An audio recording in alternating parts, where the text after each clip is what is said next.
தப்பிச்சிருவியாடா நீ? தப்பிச்சிருவியா? என்கிட்டயாடா மோதிர நீ? உன் கதை முடிஞ்சதுடா. தப்பிக்க நினைச்சது எவ்வளவு தப்புன்னு ஃபீல் பண்ணிய சாக போறடா. வரேன்டா. வாழ்க்கையில் ஏதாவது பெரிய ரிஸ்க் எடுத்திருக்கீங்களா? நான் எடுத்ததை சொல்கிறேன். இந்த ஃபுல் டைமாக கிராஃபிக் டிசைனர் ரோலுக்கு வேலைக்கெல்லாம் போயிருக்கீங்களா?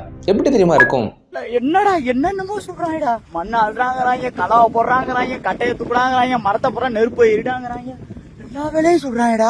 இப்படி தான் அன்னைக்கு ஒரு நாள் எல்லா வேலையும் பார்த்துட்டு ஆஃபீஸில் வந்து உட்காந்து யோசிச்சுக்கிட்டு இருக்கேன். இனிமேல் இது நமக்கு செட் ஆகாது, ஃப்ரீலான்சிங்க்கு போயிட வேண்டியதான். அப்புறம் தான் யோசித்தேன், எப்படி போக முடியும், நம்மகிட்ட தான் லேப்டாப்பே இல்லையேன்னு நண்பருக்கு கால் பண்ணி லேப்டாப் ஒன்று சஜஸ்ட் பண்ண நண்பா அப்படின்னு. அவன் என் மண்டே கழுவி பிசி பில் பண்ணுவோம் நண்பான்னு சொன்னான். வெரி ஆகி கிளம்புங்கடா. இவங்க சொல்ற வேலையெல்லாம் நம்மளால செய்ய முடியாது. எல்லாத்தையும் பொருளெல்லாம் எடுத்து வைங்க. சும்மா அவங்க கற்பனைக்குள்ள அவங்க மண்டைக்குள்ள உள்ளதை சொல்றாங்க, இதை செய்ய அதை செய்யுங்கிறாங்க. அதே எப்படி நமக்கு எப்படி தெரியும்? பிசி பில் பண்ண போறோன்னு முடிவாயாச்சு. காசு மிடில் கிளாஸ் பசங்களுக்கெல்லாம் இருக்கிற ஒரே வழி, அம்மா நகைய அடமானம் வச்சு எப்படியோ ஒரு வழியா பிசி பில் பண்ணிட்டோம். அன்னைக்கு நான் எடுத்த அந்த முடிவு தான் இன்னைக்கு உங்க முன்னாடி உட்காந்து பேசிக்கிட்டு இருக்கேன். என் நண்பன் இந்த வீடியோவை எடிட் பண்ணிக்கிட்டு இருக்கான். வணக்கம், தேனில இருந்து.